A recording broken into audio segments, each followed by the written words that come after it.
Corner, and we are in the DNA Studios studio.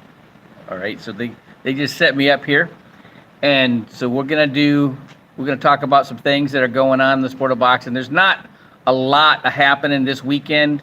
There's gonna be a junior welterweight title fight in Australia happening on DAZN this weekend. Other than that, there's no big fights going on. There's always fights happening everywhere, all over the world. Not all of them garner uh, TV or distribution.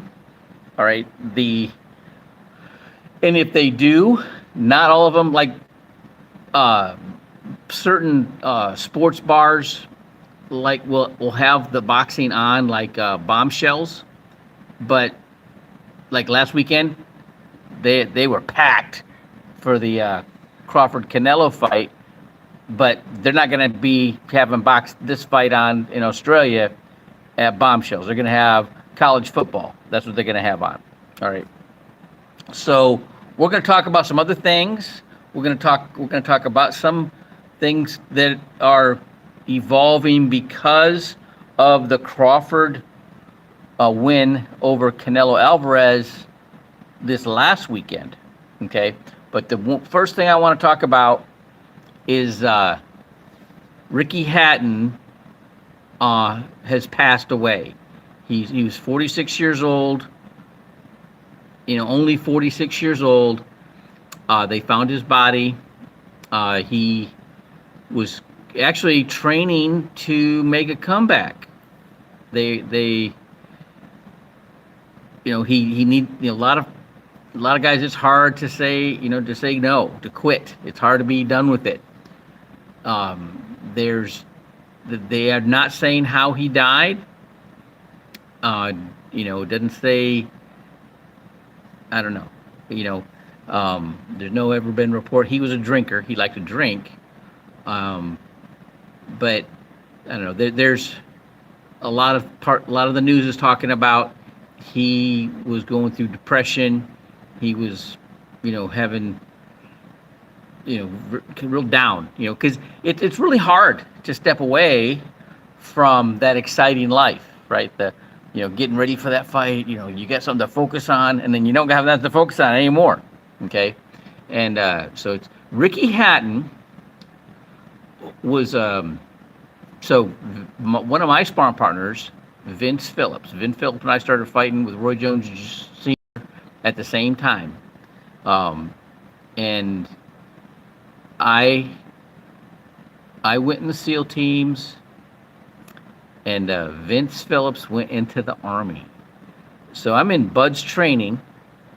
It was a Saturday afternoon. I'm shining my boots, getting ready for Hell Week, and I'm watching USA Wide World Sports, and they got the USA Nationals boxing tournament finals on, and I get to watch my old sparring partner, Vince Phillips, win the Nationals right before I have to go into Hell Week. I was not happy at all. And then Vince went on. Now, he lost against Todd Foster in the 88 Olympic trials. And then he turned pro, and he beat Mickey Ward, a TKO, cut him real bad. They were slamming each other. They were throwing it. If you can ever find that fight, everybody talks about this fight with Canelo Alvarez and Terrence Crawford this last weekend. Yeah, look up that fight. Vince Phillips and Mickey Ward. They were pounding each other. And Vince cut him real bad, and they stopped on a TKO, and Vince won the title. Then Vince ended up losing the title, and I can't remember the guy's name. He was African, and he went on and fought and lost to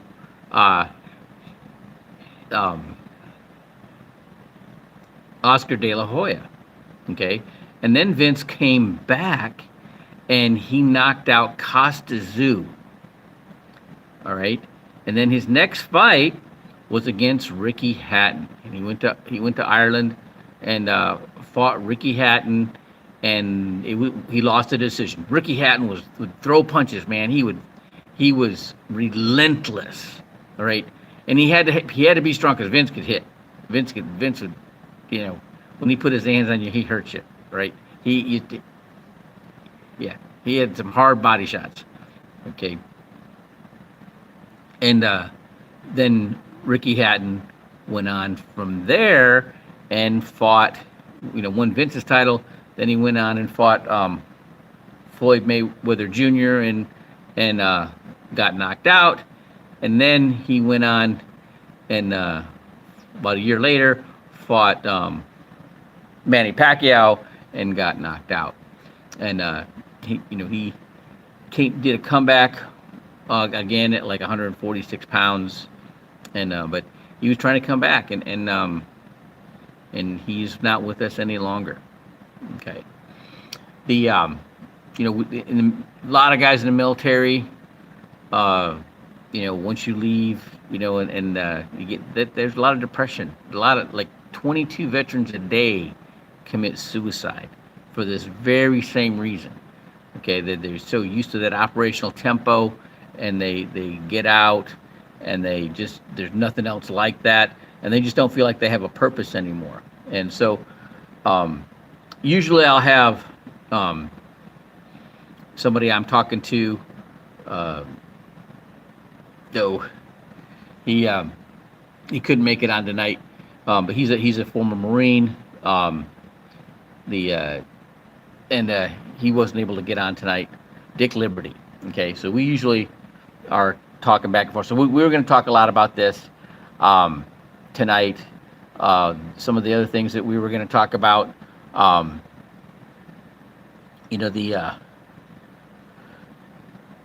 what's been going on after mass. So right now they're just freaking out because they're having a hard time trying to find out who's going to fight Terrence Crawford, because there's no, he wins this fight. He beats Canelo Alvarez, okay, and Canelo brought the draw. Canelo had a huge follow. They sold out a football stadium, seats 70,000 people.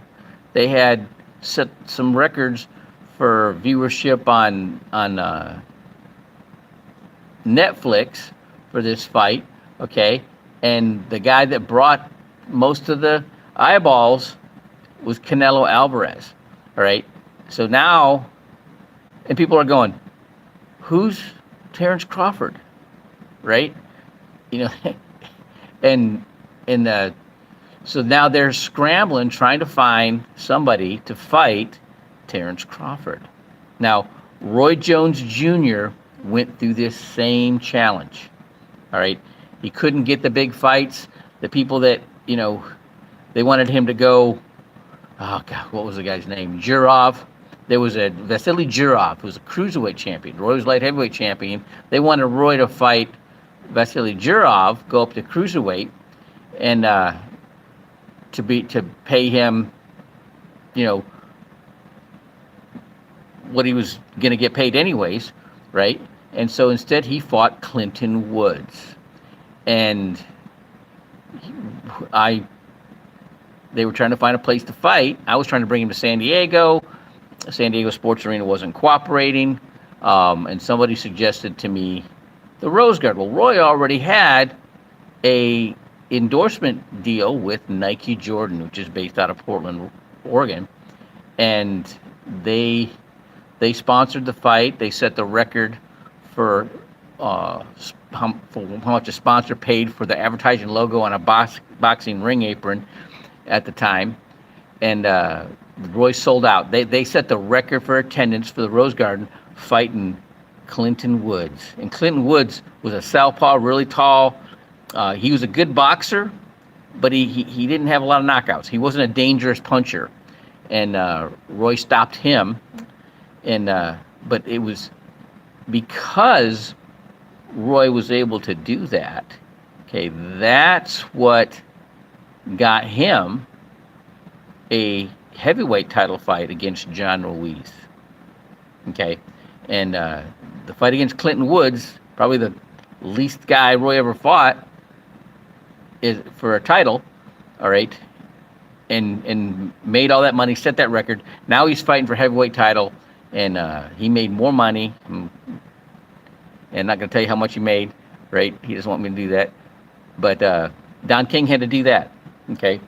And but the point I'm making is there's an opportunity out there for somebody in the middleweight division. Terrence Crawford wants, he won the super middleweight title, but he wants to defend at middleweight. He wants to.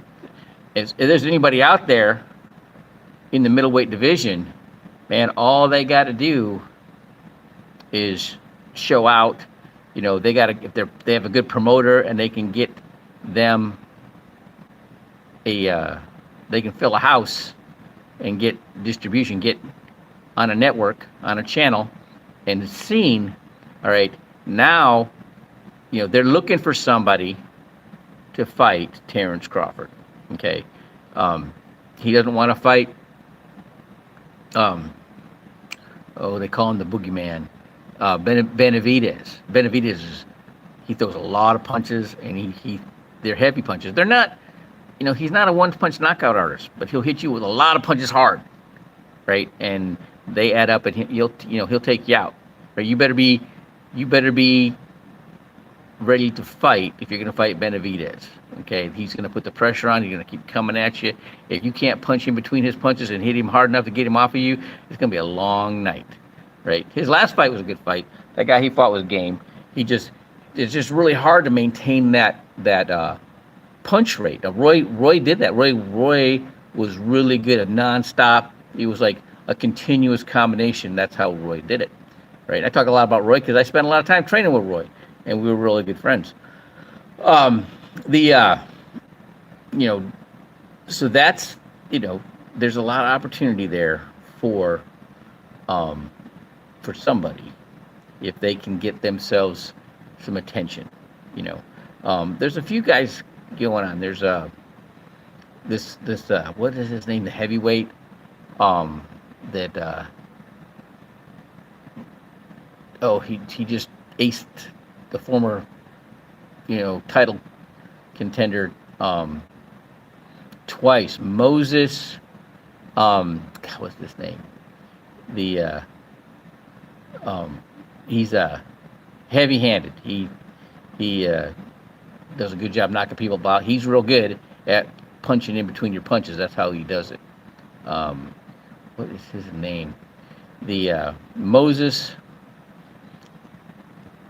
Atuma, something like that. He's another one, he's in a really weird spot. I mean, he could. People are like all freaked out. No, don't fight. Alexander Usyk, he's too much for you.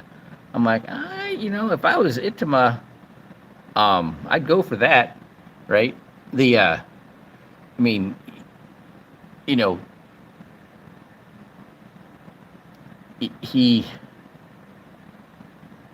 or Itama may go up against this guy. Oh, what was his name? He just had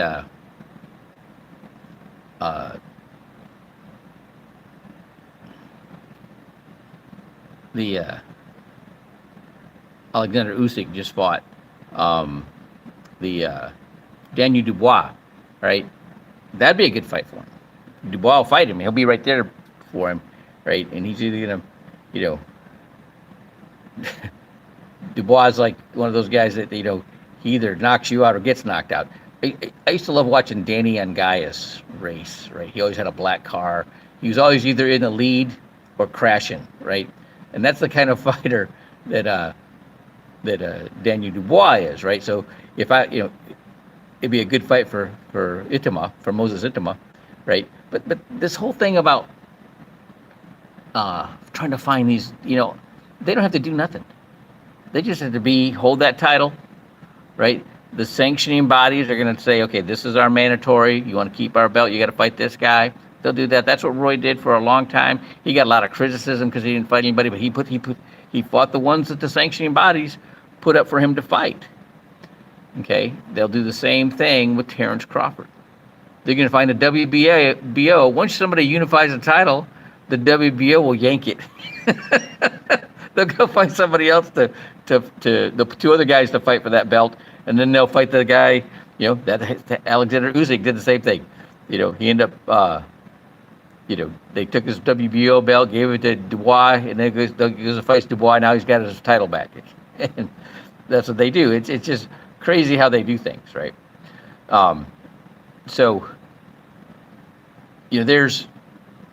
it's not a crisis for anybody except the promoter because here's what's happened. The sanctions body is going to put up, this is what the purse is. They dictate the purse, okay?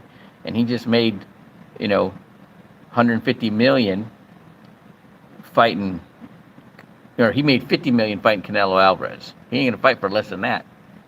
Okay, so they got to find somebody that's going to create enough attention, enough draw, enough excitement to fight Crawford, to sell the tickets, to get the subscriptions or pay-per-view to watch that fight, or they can't afford to promote Terrence Crawford.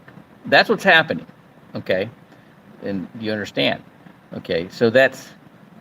these sanctioning bodies, they want to make money, man. So what they do is, you're going to see he won all the belts. All five belts he won, right? And they're going to yank, a couple of them sanctioning bodies are going to yank the belts so they can have somebody else fight for their title. And they want the big money fights because they get a percentage. They're going to get anywhere from 4 to 6% of the world champions purse, and they're going to get between 3 and 4% of the contenders purse for every title fight. That's how it works. That's how they make their money. And they want the big purses, right? Because they get more. But if they can't get somebody to fight them, that can garner that kind of a payday, they'll yank it. They'll yank it, and they'll have somebody else, some other guys fight, and they'll, it ain't gonna be as much money, but it's better than zero if they're not fighting. Okay, so that's what they're gonna do. I don't know who at middleweight. I mean, there's always a lot of fighters at middleweight that want to fight him, right? You got. Fight coming up, be a good fight, with Lopez,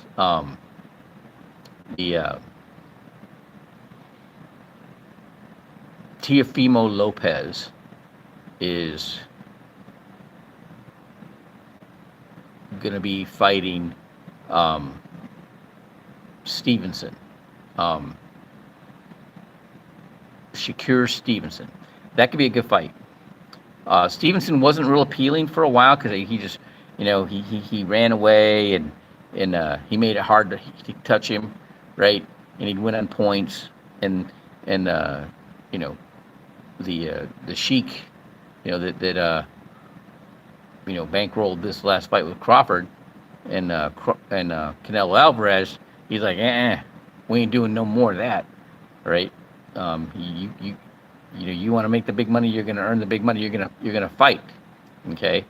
And so Shakur Stevenson, his last fight, he fought, he looked good, right? And he's going to fight Teofimo Lopez. He does a good job promoting himself. Lopez does a great job of self-promotion, okay?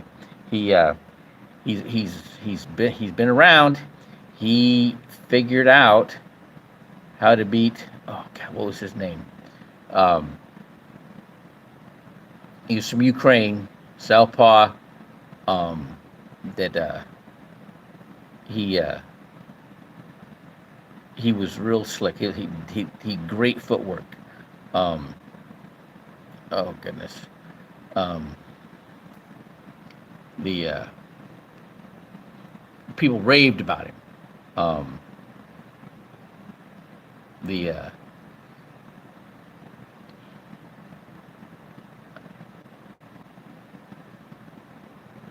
the he that's who Tiafimo figured out. He figured out how to beat him. Okay, he uh, he was undefeated. Well, he had one loss, and it was like his first fight. He never fought. This guy always fought for a title. Um, he Vasily Lomachenko.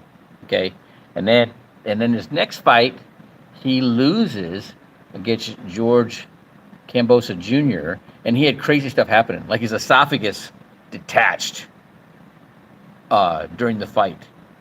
Right? He had a little handicap there, right? And then uh, Chief then Cambosis he lost. Um, he lost his title to Devin Haney, and he fought him twice. Okay, and then Devin Haney lost against Ryan Garcia. Now Ryan Garcia can promote. Ryan Garcia knows how to bring him, right? But he lost his fight. Who'd he lose to? Oh, this is exciting, right?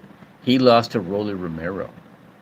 He didn't get knocked out, but he got dropped, right? Now, guess what?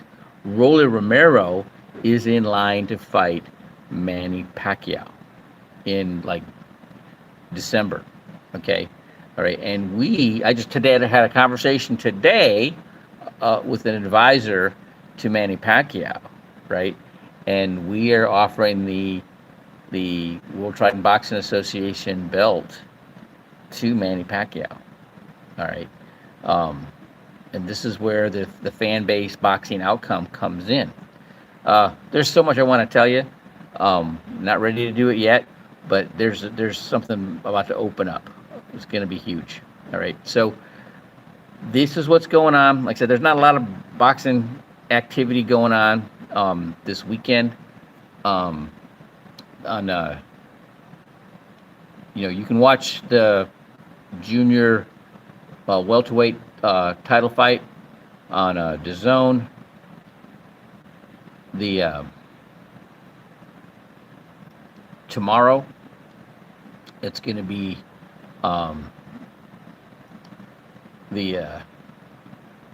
I'll tell you who it is here. It's right now you've got for distribution you've got DAZN, and they do all the big fights, and then you got Prime, and they have good fights. They have good title fights on, and then you have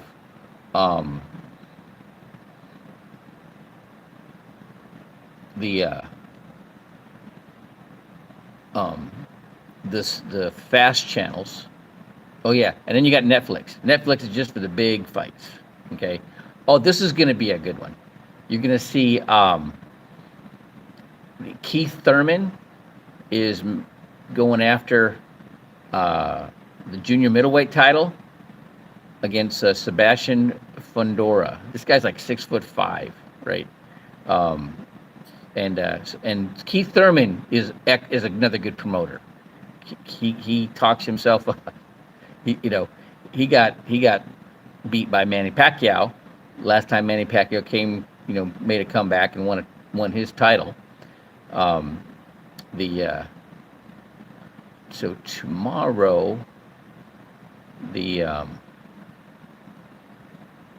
fighting tomorrow? On DAZN, you got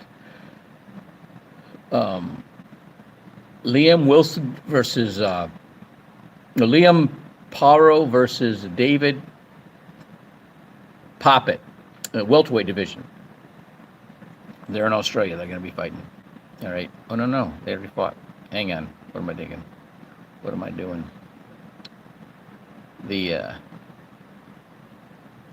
Let's see.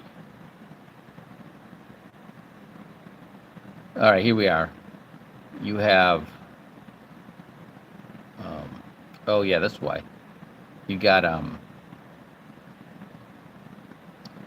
Oscar Collazo versus Jason Vason for the strawweight title belt. Right? Those guys, they fight, man. They're little guys. They throw a lot of punches, but they're little, right? And they don't really, see a lot of knockouts with those guys. They're good.